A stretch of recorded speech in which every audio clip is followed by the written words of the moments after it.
Hi everyone, my name is Morgan Richardson. I'm a Fulbright English teaching assistant currently in Kazan, Russia.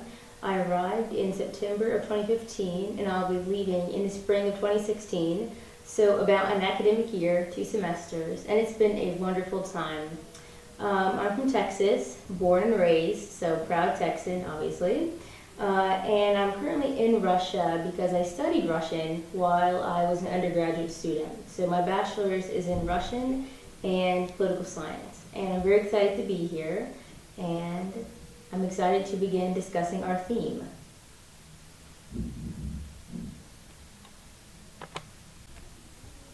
Hello everyone, my name is Nadia, or you can call me Nadia.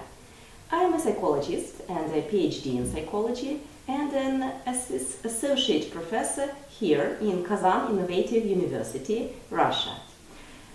20 years ago, I was an exchange student in the USA. Now I'm a psychologist.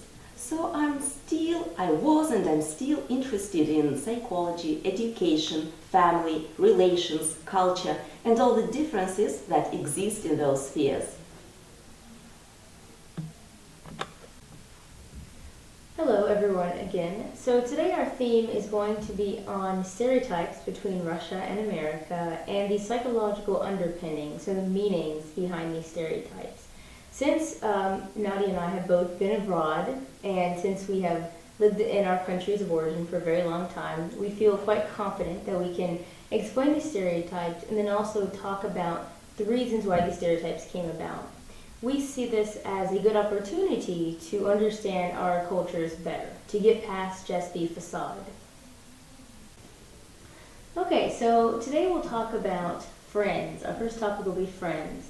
So I have one funny story to tell you, Nadia. So I was in Russia 2 years ago in 2014, and I was in St. Petersburg studying at St. Petersburg State University. There, the other Americans and I, the other exchange students, wondered why can't we make friends with the Russian students? We did not understand. As it turns out, our program director told us it's harder to make friends with Russians. And we thought, why? We're here for so long. But the program director said, no, you're only here for 1 semester. The students here probably think, oh, they'll go home and they'll forget about us. Morgan, but now you are here for 2 semesters, so kind of longer. Have you managed to make Russian friends this time? I think I have. I think I definitely have. Being in a place longer makes it a lot easier. And I have another funny story about this. So my Russian teacher in America, who is from Moscow, she would always tell us that Russians are like nuts. Hard on the outside, but very soft on the inside. So once you get to know a Russian, they can be the best and most hospitable and nicest person you could ever meet. Just a moment. You have given us 2 very opposite examples of easily making friends with Russians and with difficulties of making friends with Russians. Could you explain that? Okay, good comment. So actually I read an article, a really interesting study about peaches versus coconuts. So peaches are usually people from, we could say, America or Latin America, I think maybe warmer countries. They're considered peaches because they're very soft on the outside, but there's a very hard and rather large core. Whereas Russians, and I think people from colder climates, are considered to be coconuts. So very hard on the outside, but the outside is not very thick.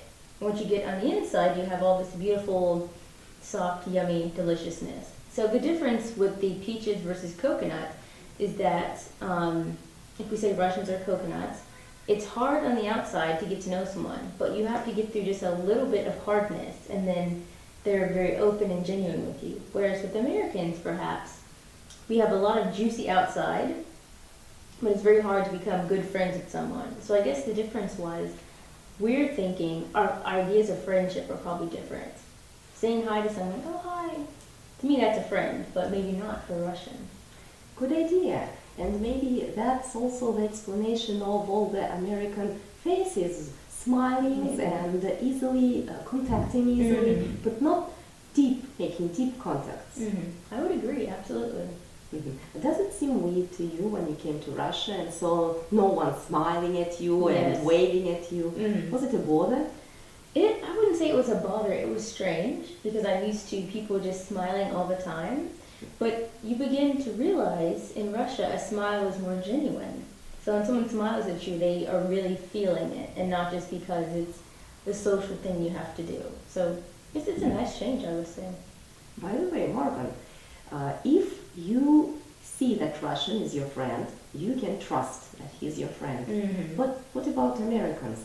How would I come to America and realize that, yes, or I mean not realize, but be confident that now American is not smiling because of Chineseness, but smiling because of real friendliness? That's an excellent question. And actually, I think this goes back to the peach versus coconut thing because when you meet someone in America, oh, you're smiling, oh, let's go out to dinner, oh, let's go to a movie, but these things really don't mean anything. I think you have to be friends with someone for a very long time. In my mind, I would need to be friends with someone for 3 or 4 years before I could really say that's a good friend. If not, they're just someone you hang out with, but you can't really trust them, I would say. How is it in Russia? Is there a time limit on how long you need to know someone?